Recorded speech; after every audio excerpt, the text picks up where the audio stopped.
Moved the fire control and command center into the World Trade Center before 9/11. Even though the World Trade Center had already been attacked with a fuel oil truck bomb before in 1993. Yeah, but this was going into Building 7. You know, I think that was probably a suitable location for it. But let me just make a few points about some issues you've raised here.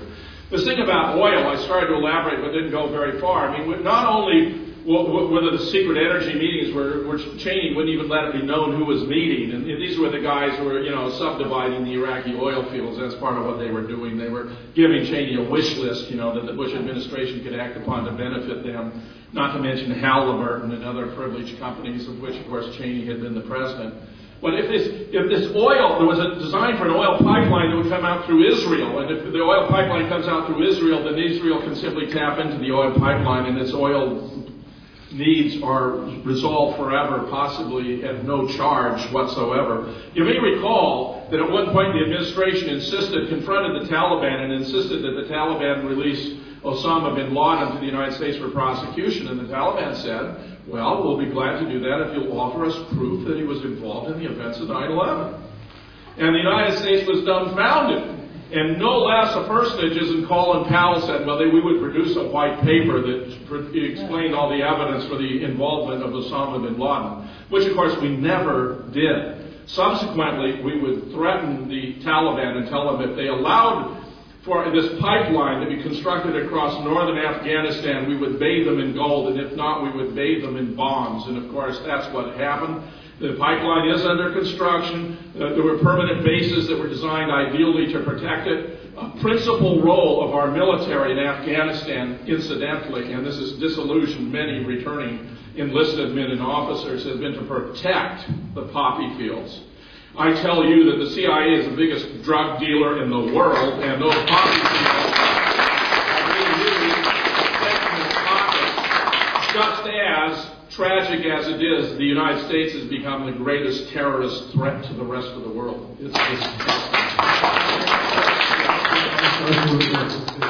Go ahead.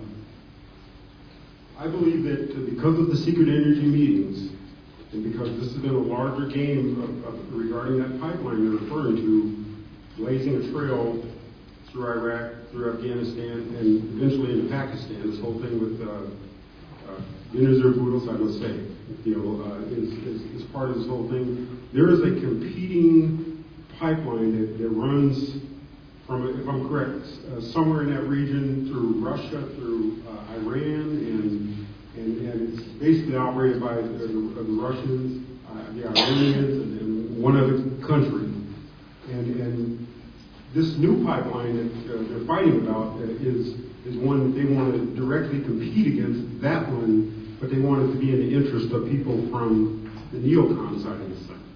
And I see this whole thing with our conflicts against South America, the South American countries, Colombia and the rest of those places as part of this whole strategy, this whole North America thing. It's very big. It's much bigger than a lot of people realize. Yes. And it was occurring long before 9/11 happened. That's all I was.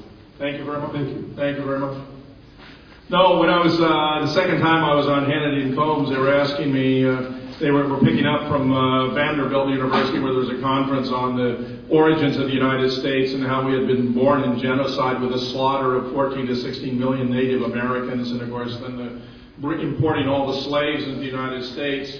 And Hannity was asking me, did I believe that the United States, was born in corruption? And I reinforced, of course, the point about the slaughter of the Native Americans and the importation of slaves, but I might as well have added, and have you considered our actions in Chile, Nicaragua, Guatemala, El Salvador, Laos, Cambodia, Vietnam, and now Iraq and Iran again, where we deposed a democratically elected government?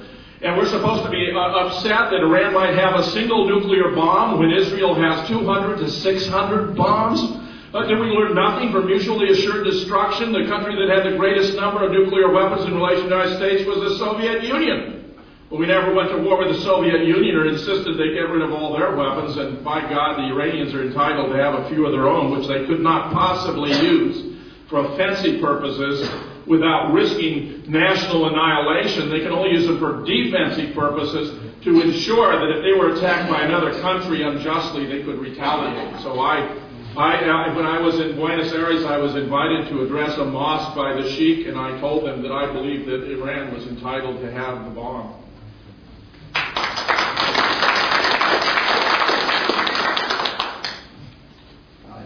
Excuse me, thank you for your work.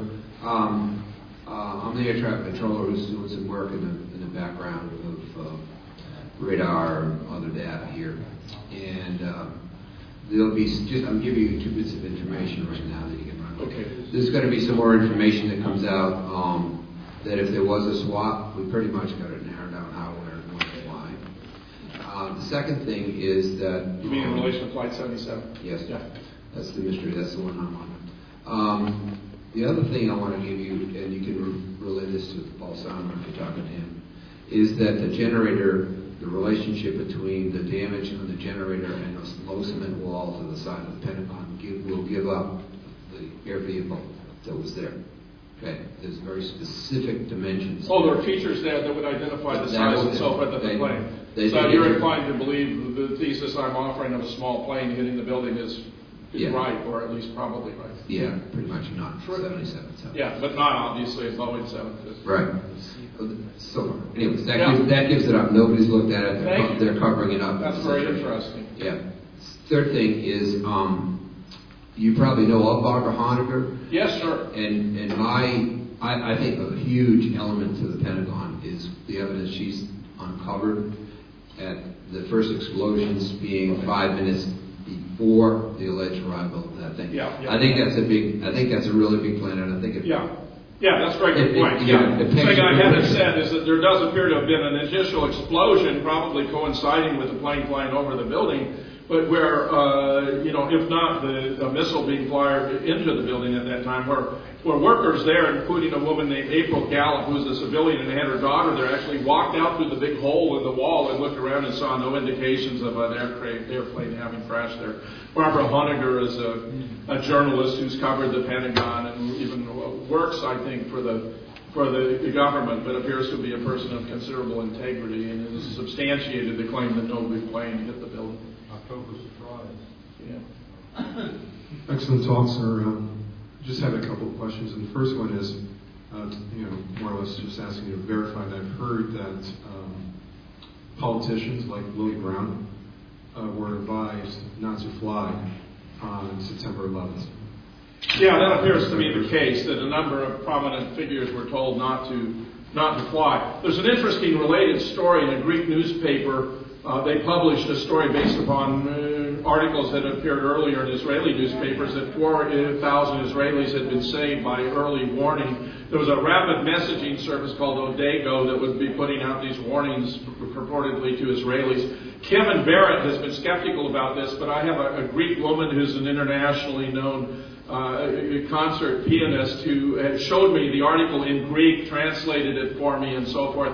And Kevin and I have a standing date to go into the University of Wisconsin library to see if we can find the originals in the 2 Israeli newspapers. But this is within 10 days of 9/11. So far as I know, only one Israeli died on 9/11 in the World Trade Center. I had a little old lady called me from Brooklyn to tell me that her rabbi had told their congregation they should not go into Lower Manhattan that day. And I believe her experience was in fact replicated in many other instances. And the second question I had, I certainly believe that's something